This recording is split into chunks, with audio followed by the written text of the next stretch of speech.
Red live, I think. Hey everybody, it's Simone again. I'm here with Bella of Living Matrix, 64 Doors and Unlock Your Design. We are so excited to be here with you today because we're going to talk to the archetype of the 27th gene key and see what comes through. So let's see. I'd like to communicate with the archetype of the 27th gene key. Will you communicate with me?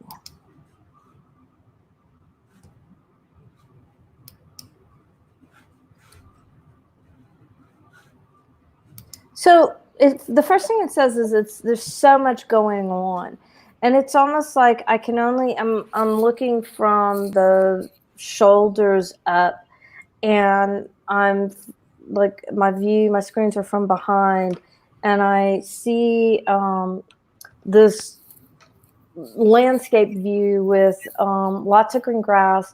But it almost felt like at the beginning there was stuff flying around, almost like a hurricane or there was just a lot of movement. And he said, talk about the joyful colors. So the colors are very, very vibrant. The green is really green. And I see a lot of vibrant color. Everything feels very alive. But it's interesting that I can only see shoulders up.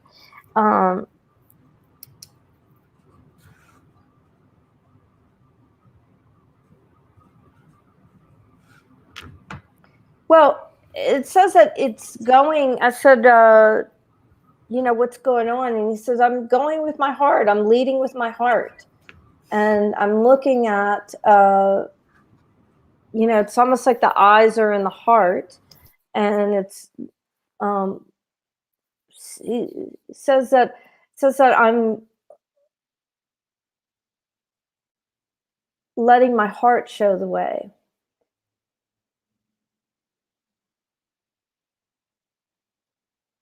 He says that when the heart leads the way, it's almost like you don't have to see where you're going. You just feel, that you're going in the right direction. It's not. It almost feels like, if you were driving a car and the car was your heart, and you just programmed in, where does my heart want to go? And the car would just take you there, and you wouldn't have to do. It's effortless when the heart leads the way. There's no in his mind. There's no struggle. There's no noise in the mind. His mind is completely clear.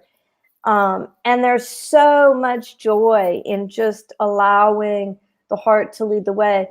And another thing that I noticed is that he moves at a very still and peaceful pace. It's almost sloth-like, and everything around him is moving so fast. And he's like the anchor in all of the movement. And I asked him what he would like people to know, and he said, I'd like them to know peace. And the fulfillment of being in the heart. He says, when you're truly in the heart, it's the infinite font of creative energy that his bucket is always full. His bucket is always full. So there's, and it's almost like, imagine the bucket being always full to the top, but never overflowing. So it's this perfect filling. It's not overstuffed. It's not underfilled. It's like his heart is just in perfect balance. Mm-hmm. And in this place of perfect balance, there's no lack. There's no too much. It's just very fulfilling and peaceful. And he said, this is what I would like for people to experience and know.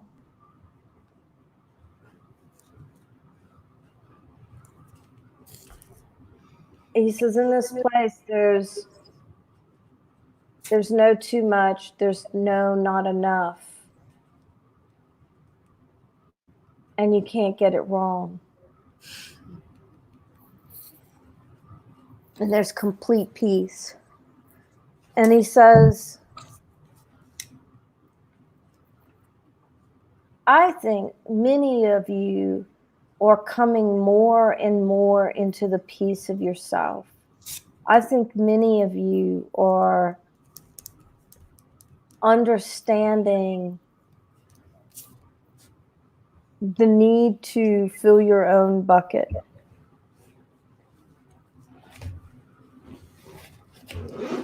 And that coming into alignment with the truth of who you are is filling the bucket. He says, some people go out and they do all these things, they do all these self-care things, and that does help to rejuvenate, but it's not the truth of filling the bucket, filling your bucket. The filling, when he says fill, it's really about knowing the truth, being at peace with the truth of who you are, not fighting the truth of who you are, just relaxing into what do you know about yourself. And if there are things you know about yourself that you'd like to do better, it's use the gene keys, use, whatever it is that you use to know thyself. Mm-hmm. And he says he says, really, the buckets are always all perfectly full. But when you don't know yourself, you don't really perceive that the bucket is full. Mm-hmm. When you don't know yourself, you're either overflowing or underfilling, or giving too much out, or taking too much in. Right. And he says, when you truly know yourself, there isn't this tug of war between taking in and giving out. When you truly know yourself, you're in complete balance, and what you give and receive feels just right. Mm-hmm. And he says, actually, it goes beyond that, because he says that at the Siddhic level, or when you're in that perfect place, there is no giving out or receiving. There's just a beingness of perfect balance, oneness with self and peace. And the radiation of that is the truth of who you are. And in a sense, that's when you become selfless, when you know the truth of who you are in its perfection.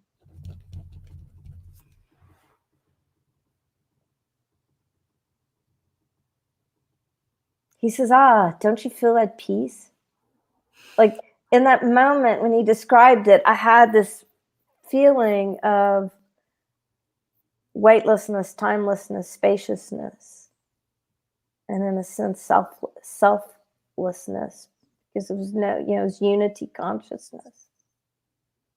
And he says those are the moments of awakening within you. And he shows it almost like a light board, that when you get to that place of perfect of knowing of self, it's almost like when you light that part up, that vibration up in your field, you start lighting up other places in the gene key code and the DNA, and raising your whole frequency. He says, know the truth of who you are, and that's what I've come to share.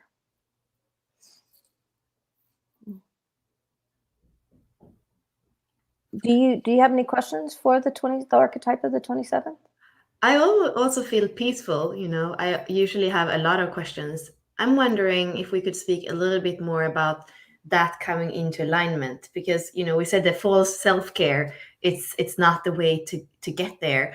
And we said maybe human design and gene keys are ways of learning your soul print so that you can come in more to alignment. But I would love to ask other ways, like how does he see this coming into alignment?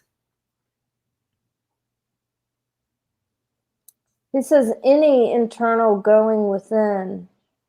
And it almost feels like he's like, when you go out in nature and you get the little cockly burrs, the little things that stick to you. So he's like going inside of himself and he's pulling out all the little burrs, all the things that are not the not self, the not him. And he says anybody can do that in any way. It's just a matter of going in and looking at what is uncomfortable, what doesn't fit, what you like, what you don't like. He says in some ways it's like cleaning out a closet, and he says that anybody can go within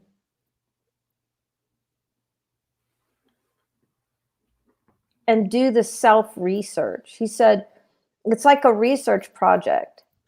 He says you humans, you get a research project and you're off like a lightning.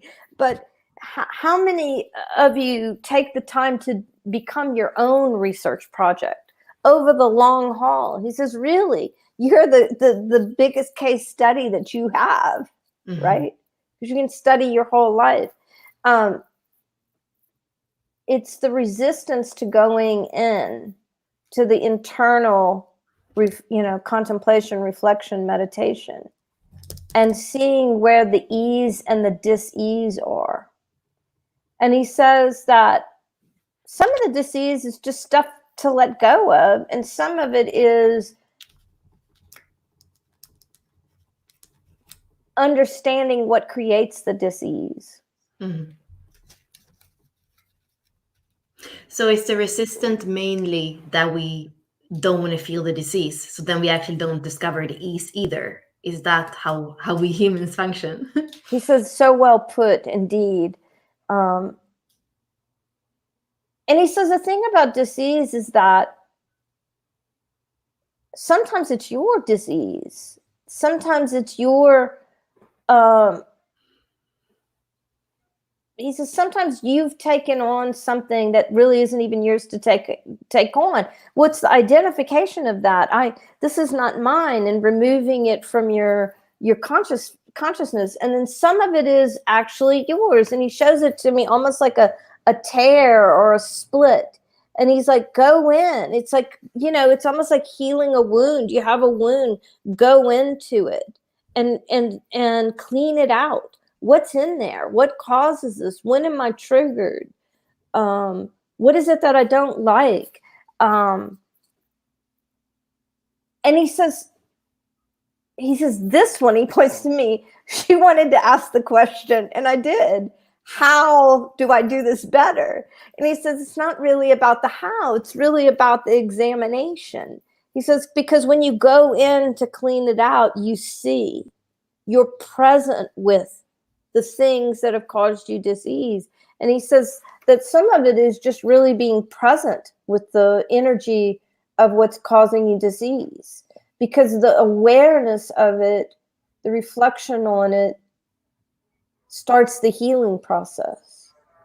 And I guess that's what you and I have spoken a lot about this week, Simone, about not going in and wanting to change, but going in and be able to be and sit even when it's uncomfortable. And that is the sacred fire of transformation. So it is that examination that where we can stay, even if there is resistance, we stay in it somehow, and we continue to be the investigator of the emotion, the feeling, whatever moves in there.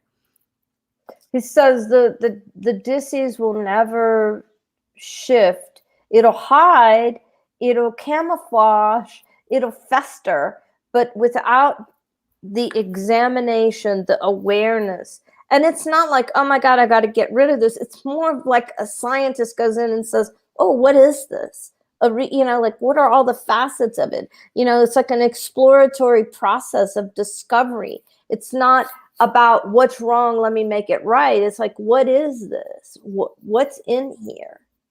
And, pulling all, just like a scientist, he's really showing me images like a scientist will use a microscope. And it's not about making any of it wrong. It's just like, what's in here? Oh, that's interesting. Oh, that's interesting. That's interesting. And kind of laying it all out until there's, then it's, once all the stuff is out, then it's like, oh, look, there's cells, there's skin, there's it's as if through that process, it just starts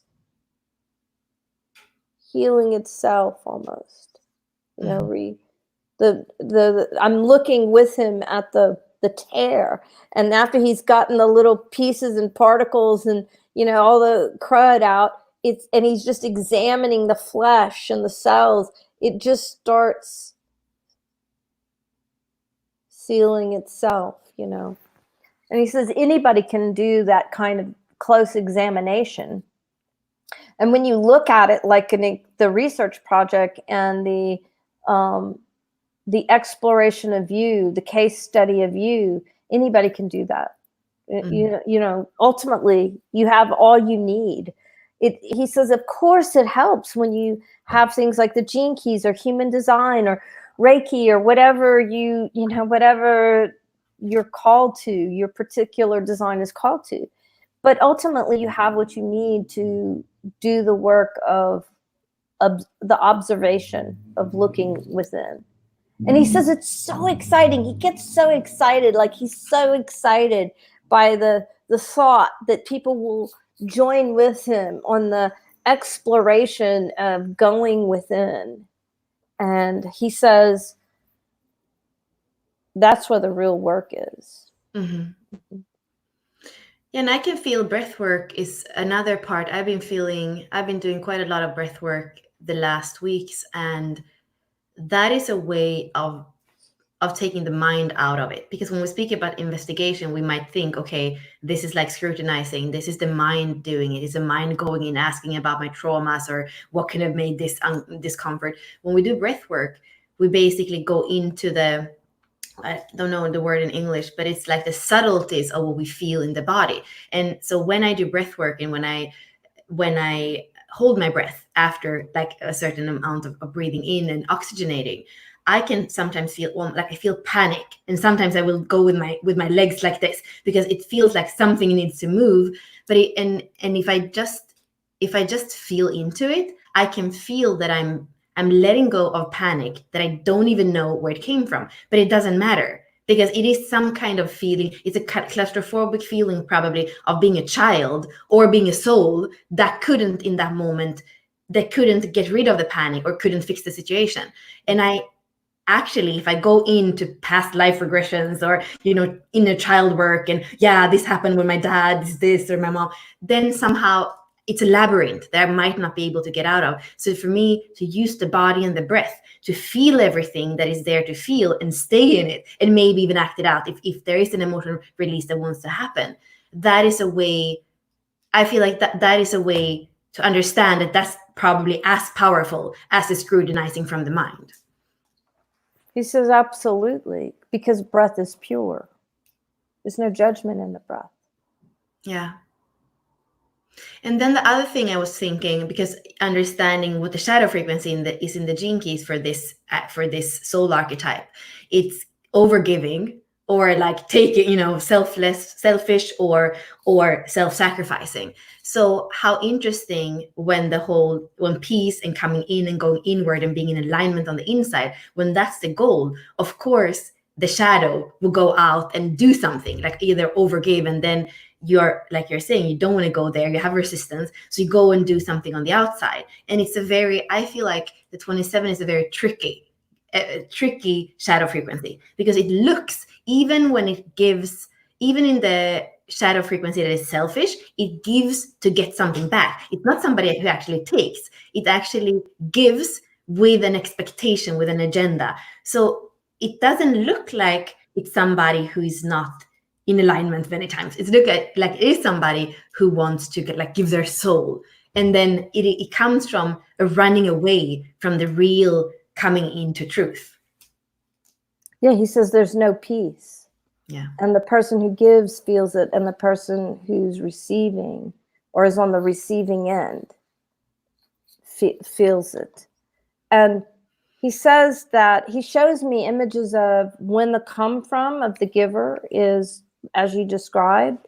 He says the receiver isn't really so grateful or doesn't even realize the gift, because there's an energy that the intended receiver, he says, feels the emptiness of it. Mm-hmm. The no peace. Yeah, somehow no heart, because it's not given from, it's not given from the heart. It's giving from an emptiness that wants to be filled, but then it's not giving from the image that you said in the beginning, a bucket that's always full, because if it's always full, it doesn't need to fill itself up from the outside. He says, such a lovely discussion. And it's almost like he's laying on the bank of a river that looks as blue as the ocean. And he's watching the water flow as we have this conversation. He's like really rested into it. And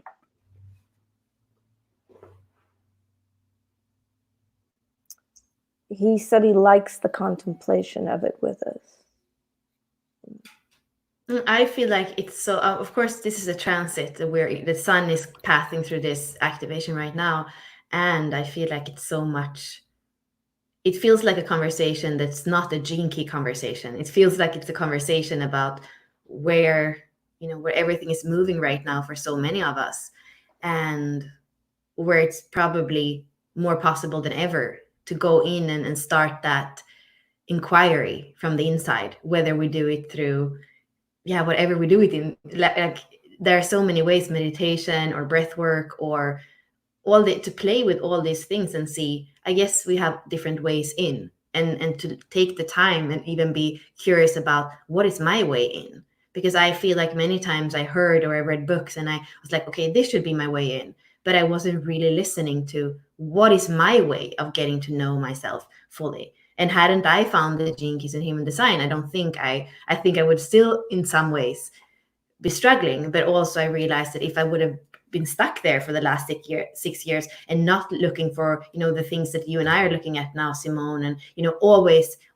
knowing that there is more, then even the systems can be a curse for like doing and kind of giving it to others, right? And then we're still in the shadow.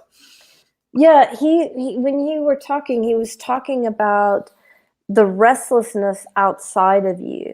He says you're in a time right now of great restlessness because people it's like they don't know what to do. And it's almost like people are in his, when I look through into the screen, it's like there's all this running into the ocean and all this, back and forth. And I don't know, should I sit? Should I run in?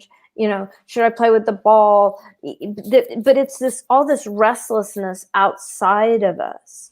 And he's saying, when you really sit with yourself, is to notice the restlessness that's outside of you and to not take on the restlessness of the world inside of you. He says, yeah, there are things that are unclear in your world, but there are always things that are unclear in your world. He says there's always going to be moments of chaos. And he says, I don't use chaos in a negative. It's like going to the void. It's a place of creation. Yeah, remember in the Rave Mandala, he comes from chaos, because last week we were in the 3, the Eternal Child, which is like very chaotic. It's like it's born out of chaos. Mm-hmm. So that's an interesting. that's interesting too, that we come out from that kind of spark, and then here it goes back in, and that's where the peace is. Exactly. He says we're always going to be in some form of chaos. There's always going to be restlessness, discomfort, where people can't go into themselves. They create this chaos, this discomfort, this running around because they don't, but he says when each person who chooses to go into the self for the peace and calm that's in them, in self, then anchor in your own self. Even when your world is in chaos and in changing, which is creating, there's chaos in the whole, which is creating chaos in the microcosm. It's a mirror. But he says, when you go within yourself and you find the places of peace and truth, he says, when you know the truth of who you are within yourself, you know that no matter what chaos is going on, no matter what restlessness is going on outside of you, you have that peace inside of you to build from. Yeah. And that peace is a balance within you that is a stabilizing force. And that's the, he flashed the word selflessness. Mm-hmm. That place of balance within. And that's the city. And I love that, because so many times we say that the highest frequency is hard to grasp, but now you just made it very simple in what you said. He says, that's the place of awakening. So then he showed it to me as, okay, there's all this chaos and restlessness outside, but there he is. He's just going in his body, his inside of himself. He's finding the place of peace, of balance, the knowingness of the truth of who he is. And then it's like from that place, inspiration springs. Wholeheartedness springs forth. Then there's no confusion about where to go. Then the heart leads the way. Then the path is clear. Even amongst the chaos all around. Yeah. When you know the truth of who you are, it doesn't matter what chaos is around. You have your compass. You have your heart. You have your knowing of that truth. And you can weather any storm. It puts me in a little boat in the ocean with, massive waves. No, the boat is steady as she goes on the shore of the beach, where all the disequilibrium, steady as he goes, peaceful as he goes, knows the truth within himself, no matter what's going on outside of him.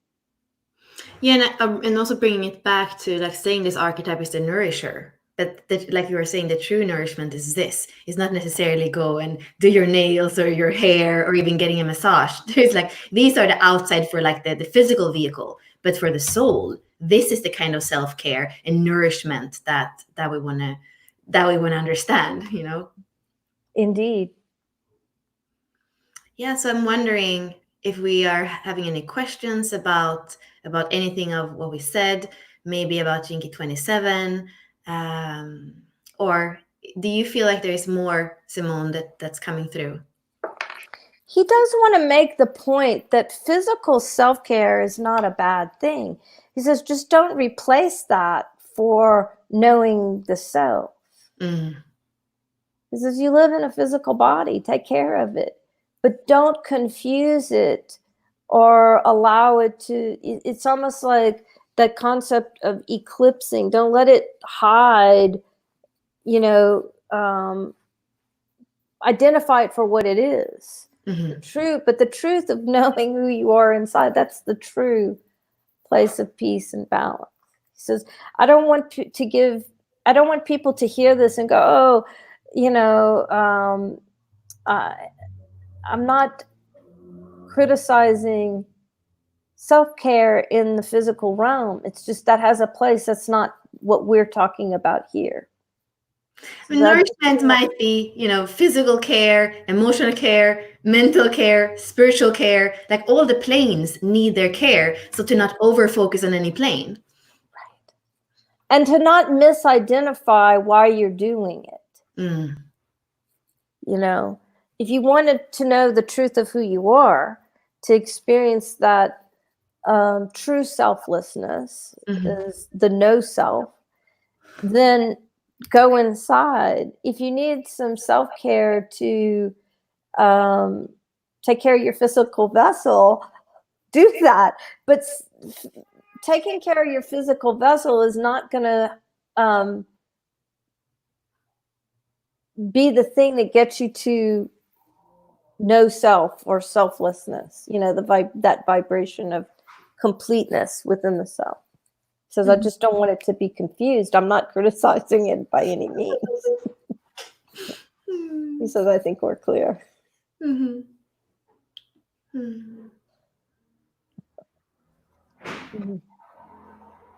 Well, thank you for this transmission. I feel, let's thank the archetype and the communication if it feels complete. Yeah, it feels totally complete. Now he's like on a raft in the water, just peacefully enjoying it. He's kind of waving goodbye. He says, come back anytime. Thank you so much. Thank you, Simone. You're welcome. It was so great to be with you today. We say it feels powerful to receive this information after mutation. Doesn't feel as stagnant when looking inwards, onwards. Thanks for sharing. That's beautiful. You're welcome. Thank you, so Amanda. beautiful. Yeah. Bye. Bye. Take care.